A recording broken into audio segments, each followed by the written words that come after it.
Hello मेरे प्यारे दोस्तों, कैसे हैं आप सभी लोग। उम्मीद है आप सभी लोग अच्छे होंगे, स्वस्थ होंगे, कुशल होंगे। कहानी के लिए मेरे चैनल को सब्सक्राइब कीजिए। कहानी अच्छी लगी तो प्लीज़ लाइक ज़रूर कीजिएगा और कहानी को लेकर कोई भी राय या सुझाव हो वो भी ज़रूर दीजिएगा। तो शुरू करते हैं हम आज की अपनी कहानी। बेटा, तेरी माँ को आजकल बहुत तकलीफ रहने लगी है। दमे के कारण सांस फूल जाता है। एक बार शहर के डॉक्टर के पास दिखा लेंगे तो अच्छा रहेगा। दिलीप जी ने अपने बड़े बेटे केशव को फ़ोन पर कहा। पापा, वो तो ठीक है, लेकिन यहाँ डॉक्टर को दिखाना इतना आसान नहीं है। घंटों लाइनों में लगना पड़ता है। इस वक्त ऑफिस में काम भी बहुत है। आने जाने का खर्चा और झंझट अलग से।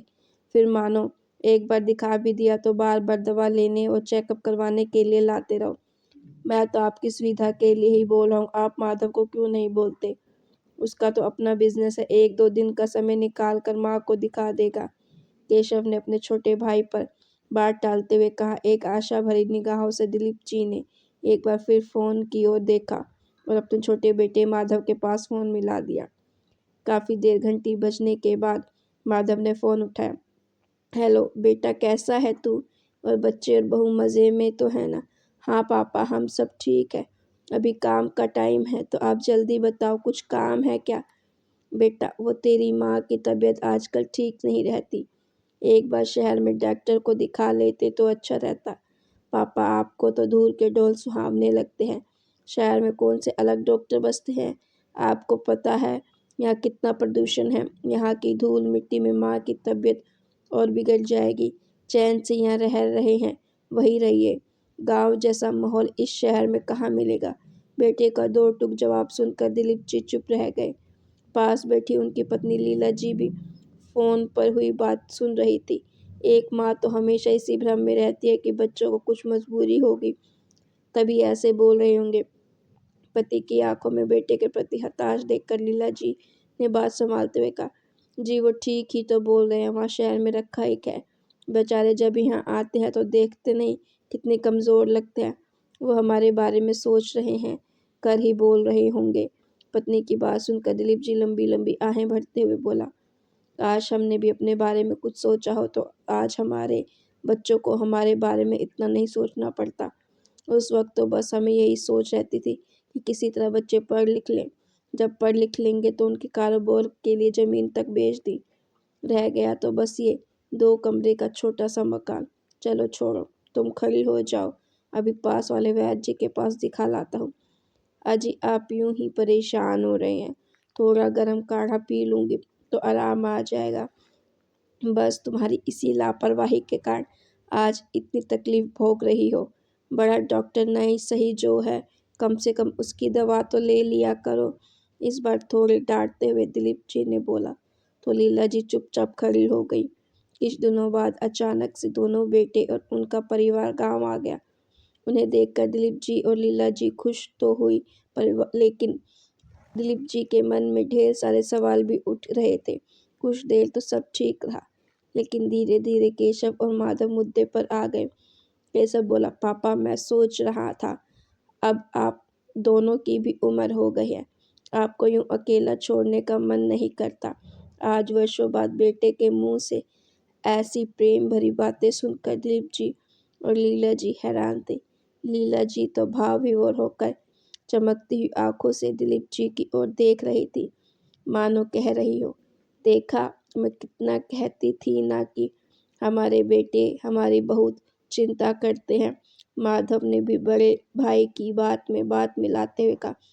हाँ पापा, अब यहाँ रखा ही है, आप पोता पोतियों के साथ आराम से टाइम पास कीजिए और हमें भी सेवा का मौका दीजिए। पूरा मन बना लिया लीला था, जी ने लेकिन दिलीप जी सिर्फ मुस्कुरा कर रह गए। अगले दिन केशव कुछ कागजात लेकर दिलीप जी के पास आया। पापा, यहाँ हस्ताक्षर कर दीजिए। ये कैसे कागज है बेटे, दिलीप जी ने आश्चर्य से पूछा। पापा, अब आप दोनों हमारे साथ शहर में रहेंगे तो फिर यहाँ इस मकान की देखभाल कौन करेगा। हमने सोचा है कि इसे बेचकर इस चिंता से भी मुक्त हो जाते हैं। दिलीप जी बेटे की बात सुनकर सन्न रह गए। संभलते हुए बोले, बेटा मैं सोच कर बताऊंगा, आखिर ये गांव में हमारी आखिरी निशानी है। केशव ने अपनी माँ की ओर देखा, जैसे विनती कर रहा हो कि वो पापा को समझाए। रात को लीला जी ने थोड़ा मनुहार करते हुए कहा, जी बच्चे ठीक ही तो बोल रहे हैं। अब बच्चों के साथ रहना है तो ये मकान किस काम का। वैसे भी हमारे बाद ये इन बच्चों का ही तो है। हम थोड़ी ही अपने साथ कुछ लेकर जाएंगे। दिलीप जी बिना कुछ बोले लंबी आह भरकर करवट बदलकर सोने की कोशिश करने लगे। लीला जी को याद आया कि केशव और माधव को गांव का दूध बहुत पसंद है, इसीलिए वो दूध गर्म करके बेटों को देने के लिए रसोई में चली गई।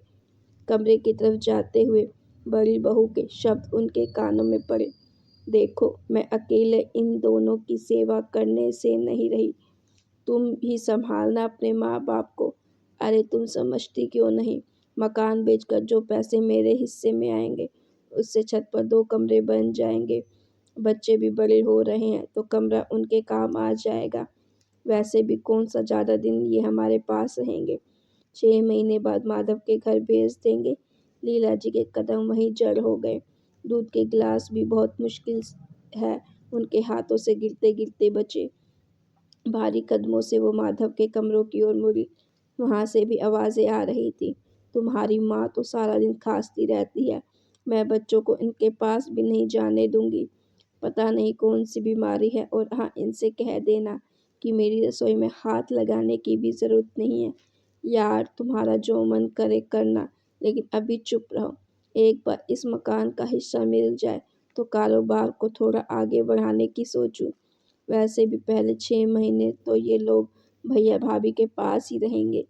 लीला जी की आंखों से आंसू ढलक गए, जिसे वो बच्चों की अपनी प्रति फिक्र समझ रही थी। वो तो सिर्फ अपना अपना स्वार्थ देख रहे थे। माता पिता के लिए चिंता तो सिर्फ दिखावा था। भारी कदमों से वो वापस बरामदे में आकर खटिया पर बैठ गई। दिलीप जी को जो अभी तक जाग रहे थे वापस लीला जी की ओर करवट बदलकर बोले, क्या हुआ भगवान, जाने की खुशी में नींद नहीं आ रही है क्या। जी आप सही कह रहे थे, काश हमने अपने बारे में सोचा होता तो आज बच्चों को हमारे बारे में इतना सोचने की ज़रूरत ही नहीं पड़ती।